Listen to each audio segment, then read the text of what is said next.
Hello friends, welcome to JavaEE Servlet tutorial. You are watching part 2 of the video. In this video we are going to discuss about the example.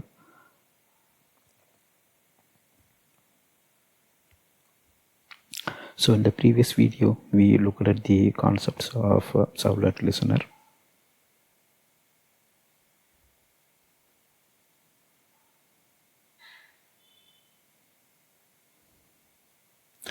Now let us look at the example.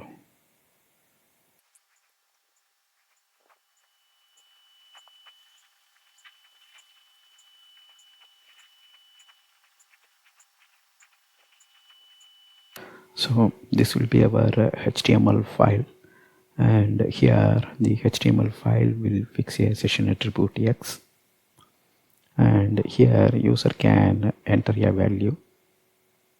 The value is for this session variable X. So after entering the value, they can click add to set a value test123 on session attribute X. So on the server side, if the session attribute is not yet created, then it will create an attribute X, then it will store value test123 when you click add. So when you click remove, the session attribute X will get removed, and when you click replace, that means let's say you changed the value after adding it, and in the second request if you click replace, the previous value of test123 on X will get replaced with this new value test123. So this is from our client browser. So each button click will send a request to a servlet.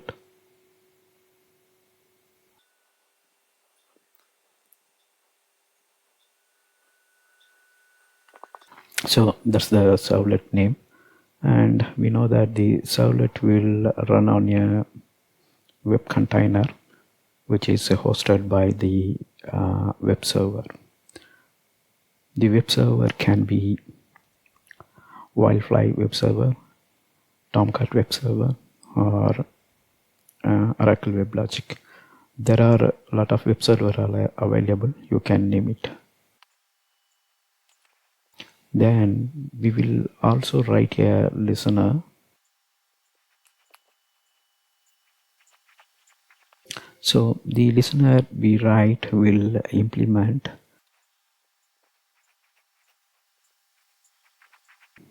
servlet request listener. So the request listener, in the sense, when you click add, remove or replace button, the request will be sent from browser to web container. So here a request will be initialized, and after processing the button action, the request will be destroyed, response will be sent. So the request listener will be notified on two stuff, right? One is when a request is created. Here it will be a request created, and here the request will be destroyed. So inside the action, when the servlet is processing, it will add the attribute, or it will remove the attribute, or it will even replace the attribute. So there are three kind of action. So when we perform or when we modify the servlet session attribute X with this action based on the user selection, the simple listener will also implement HTTP session attribute listener.